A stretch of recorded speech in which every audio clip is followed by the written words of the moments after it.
Hi there, this is Statlander, and welcome to the It's Wrestling Time Post Show. It is Wednesday, May 31st, 2023, and tonight I will be talking about AEW Dynamite. Oh my god, we got two major things to talk about. Number one, Tony Khan officially announced that CM Punk is returning, and he will be on the debut episode of Collision, which takes place Saturday, June 17th, at the United Center in Chicago, Illinois. It was long rumored that CM Punk was set to come back, and now we got official confirmation. I, for one, wasn't surprised because that's the announcement we were expecting. So, what are your thoughts on CM Punk coming back? Are you happy he's coming back? Were you surprised by the announcement? Let me know in the comment section down below.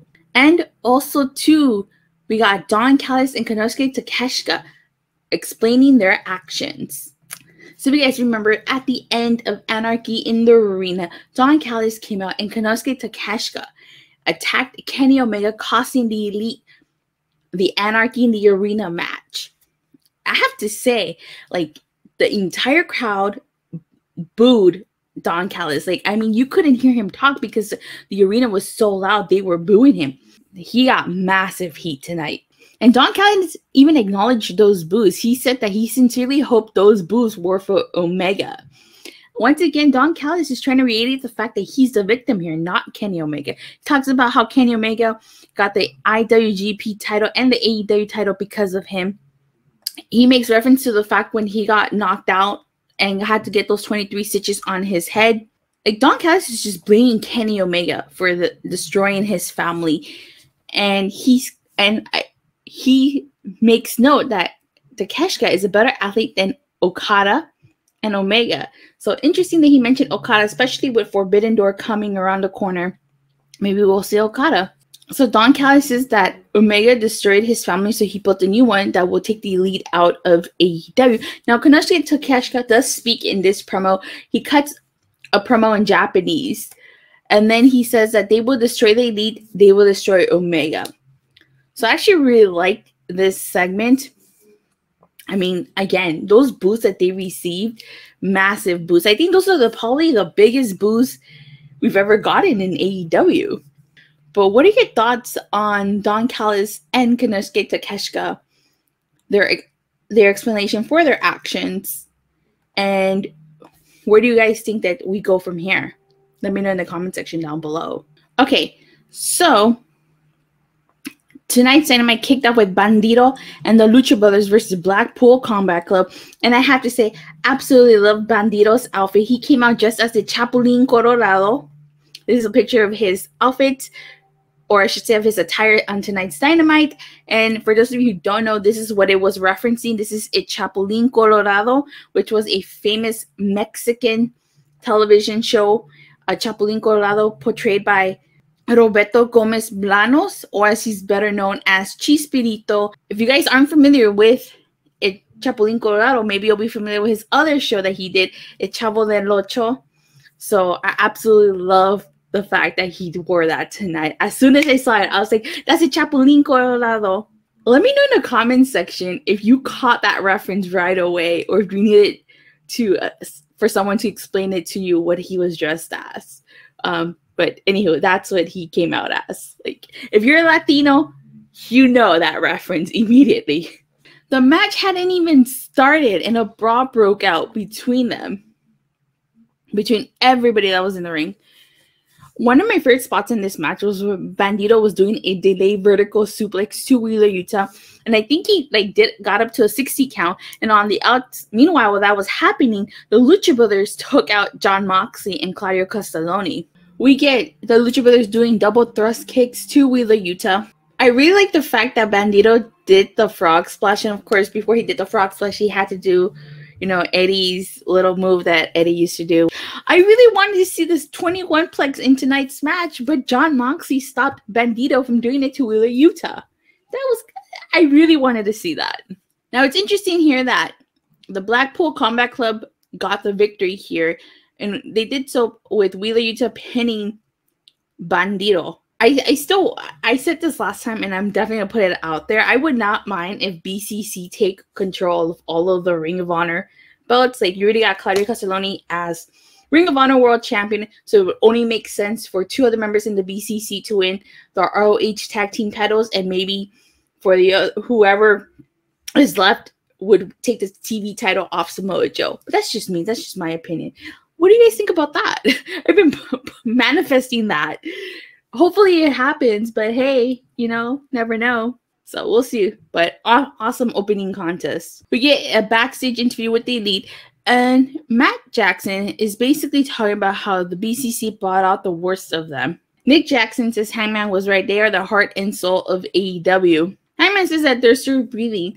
Now, interesting thing is Dark Order interrupts, and they say that Hangman is hanging out with his new best friends.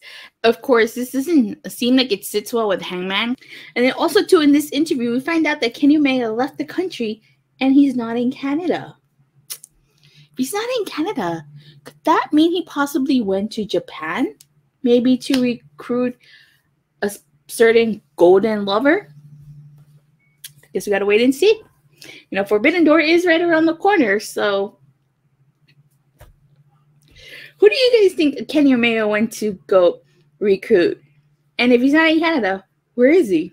Let me know in the comment section down below. We get a Bullet Club Gold in-ring interview, and Jay White's basically talking about how Ricky Starks probably thinks he's on top of the world because he eliminated them from the Battle Royal. Juice Robinson says he wants to know why FTR came out to save Ricky Starks when they know they're not friends because Ricky Starks doesn't have any friends. Jay White says that he doesn't think FTR is dumb enough to get involved in their business. And so, of course, you know, FTR is tired of hearing this, so they come out. And Jay White says that FTR is probably there to apologize and to join a Bullet Club Gold. And then Jay White says that if FTR wanted to join Bullet Club Gold, all they had to do was ask nicely. Then Juice Robinson, I think it's like, he sucker punches Dax with quarters. I couldn't catch what he used. It looked like it was quarters. And so then they basically attack FTR. Ricky Starks comes out, and Jay White and Juice Robinson retreat. And so Ricky Starks ends up challenging Jay White to a match next week on Dynamite. After this is we get Tony Khan's announcement, but since I talked about that, I'm going to go ahead and skip it and move on to the next thing. And the next thing was a 3-way match between Trent Baretta versus Big Bill and Swerve Strickland. I have to say, one of the things that I liked about this match is the way that Big Bill was showcased. Anybody who watched him in Impact SW Morrissey knows what Big Bill can do. And so I was really happy that, you know, Big Bill got some shine in this match because, like, Trent Baretta and Swerve Strickland had to work together to try to take down Big Bill. So I really like that aspect of this match. We need to see more of that. Well, at least I want to see more of Big Bill in AEW. That moonsault off the middle turnbuckle to Big Bill by Trent Baretta was pretty cool. I actually really like that spot. Big Bill took out Swerve Strickland and Trent Baretta. I really like the fact that Trent Baretta had to do the chest chop to Big Bill on the ring apron, and then Swerve Strickland followed it up with a stomp to Big Bill. But, you know, Swerve Strickland ended up winning this match after he pinned Trent Baretta. So I thought it was a really good match. Okay, next we get the Acclaimed and Daddy Ass interview. And Daddy Ass tells Renee Paquette that she's right. Things didn't go as planned.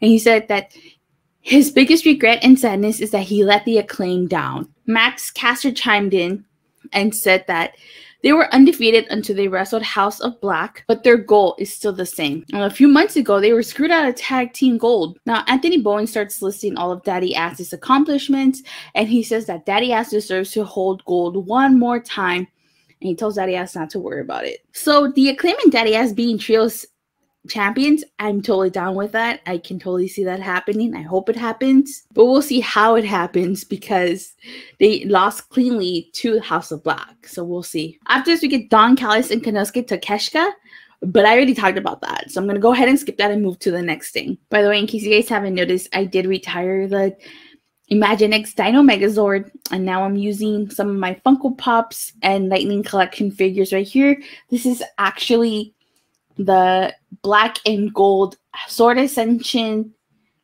Dino Megazord, or as I like to call it, the NXT Dino Megazord. It's a rough you get it? Because, you know, NXT used to be the black and gold brand. So next we have the Gates of Agony versus Darby Allin and Orange Cassidy. This was actually a really good match. I think it was a great showing by the Gates of Agony. Of course, Prince Nana, Brian Cage, and Swerve Strickland, who got a big victory over Big Bill and Trent Baretta earlier in the night, came out and watched this match. And you know, something else too, like, I honestly felt like Darby Allin and Orange Cassidy made a great tag team here. You know, they were victorious after Darby Allin hit the cold red to Bishop Khan.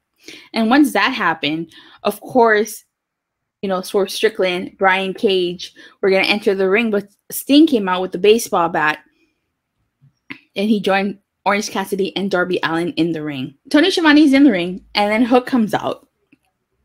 And before Hook can even say anything, he's interrupted by LFI. And Jose, the assistant, says that LFI never gets the opportunities that Hook does. He says, where are the idiots when they needed them? And Preston Vance and Dalisico attack Hook. And Jungle Boy comes out with the steel chair, and Hook suplexes Jose, the assistant.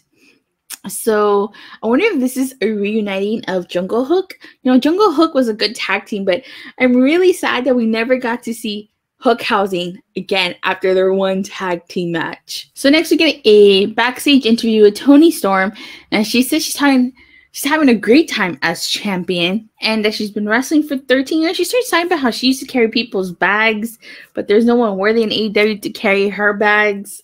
It was just a very heelish interview. I just get a TBS championship match. It's Kris Statlander versus Nyla Rose. Of course, Kris Statlander was going to win this. This was her first title defense as TBS champion. There was no way she was going to lose this at all. She defeats Nyla Rose by hitting her with the 450 splash. So very curious to see where they go with Kris Statlander's reign as TBS champion. Now, it's interesting that Taya Valkyrie was watching this match backstage. Obviously, Taya still has her eyes on the TBS championship match, so maybe down the road we'll get Kris Statlander versus Taya Valkyrie. Perhaps maybe at All Out, maybe? I'm going to calling it. Maybe it happens at All Out. But I do expect Kris Statlander to have a decent reign as TBS champion before she loses it. I think the worst thing that you can do is play hot potato with this title, especially after Jay Cardo had it for a whole year. So we have to wait and see. And the main event was a mixed tag match. It was Adam Cole, Baby, and Dr. Britt Baker, D.M.D. versus Chris Jericho and Saraya. I have to say, this was a really fun match. I super enjoyed it. I love the fact that Britt Baker and Adam Cole were wearing matching colored outfits. You know what I really would have liked? For them to come dressed out as the Pink and Green Rangers. I know Tommy and Kimberly didn't end up together in the show, but still, like, that would have been cute. It's interesting that the last time Adam Cole and Britt Baker were in a mixed tag match together, they were actually heels, and it was a match that they won. So in this match, you got Chris Jericho tripping Britt Baker while the ref was distracted or busy with Saraya. Saraya getting in Adam Cole's face. And there was another instance where Chris Jericho was distracting the referee and Saraya called for the Outcast to come out.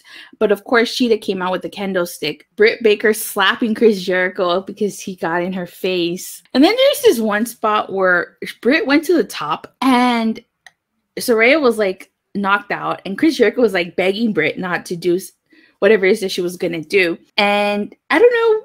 It seemed to me like she attempted to do a frog splash. At least to me, it looked like a frog splash. She hit that move on Jericho. My favorite spot in this match was when Chris Jericho pulled out her glove, you know, the glove that she does the lockjaw with, and she put the lockjaw on Chris Jericho.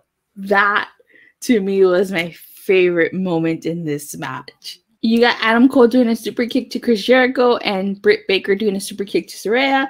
Then you got a double super kick to Chris Jericho by Adam Cole and Britt Baker. And then Adam Cole lowers the knee pad and hits the boom to Chris Jericho.